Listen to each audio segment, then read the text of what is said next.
সামৰিক শক্তি অবিহনে ৰাজতন্ত্ৰেৰ বিৰুদ্ধে থিয় হওয়া কিমান কঠিন তাক বুঝি উঠক মোৰ প্ৰজাই।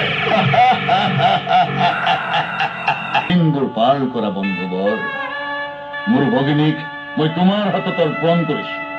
এতিয়াৰ পৰা আমাৰ সম্পৰ্ক আৰু মধুৰ হৈ পৰিল, নে কি কোৱা? বলা বলা বন্ধুবৰ, বল ভগিনী। মোৰ ক্ষমা কেনেকৈ ক্ষমা কৰো বন্ধু, কেনেকৈ ক্ষমা কৰো? প্ৰাণৰ মমতাই মানুহক অন্ধ কৰে, অন্ধ। মই তোমাৰ ভগিনী দাদা, তাৰ কথা মই জীয়াই থাকিব খোজো দাদা, জীয়াই থাকিব খোজো। তোক জীয়াই ৰাখি মই মোৰ মৃত্যু কাকলি ল'ব নোৱাৰো। সাজু হ তোৰ মৃত্যুৰ বাবে। হে বন্ধু, তোমাক এনে কাৰ্য নোখোৱাই বন্ধু। আমাৰ পুত্ৰ কন্যাক জন্ম মুহূৰ্ততে তোমাৰ হাতত তুলি দিম বধ কৰিবলৈ। তথাপি দেৱকীৰ প্ৰাণ নাশ নকৰিবা বন্ধু, নকৰিবা।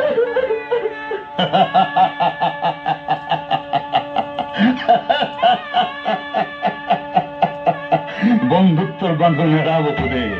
বিপদ কালত সম্পৰ্কৰ নাই কোনো মূল্য। আৰু এনে আচহুৱা কথাৰে মোক ভুলাবলৈ যত্ন নকৰিব বসুদেৱ। মধুৰ জমিনী যাপন নকৰোতে দৈৱকীলৈ তোমাৰ ইমান মায়া, ইমান মমতা।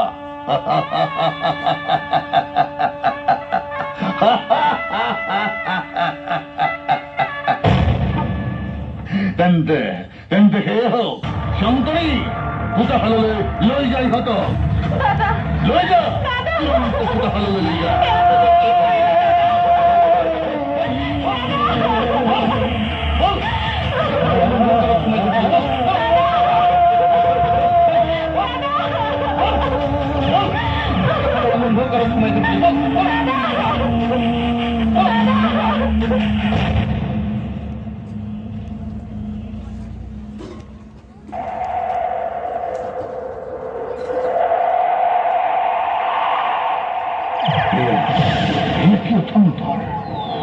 বিবাহেৰ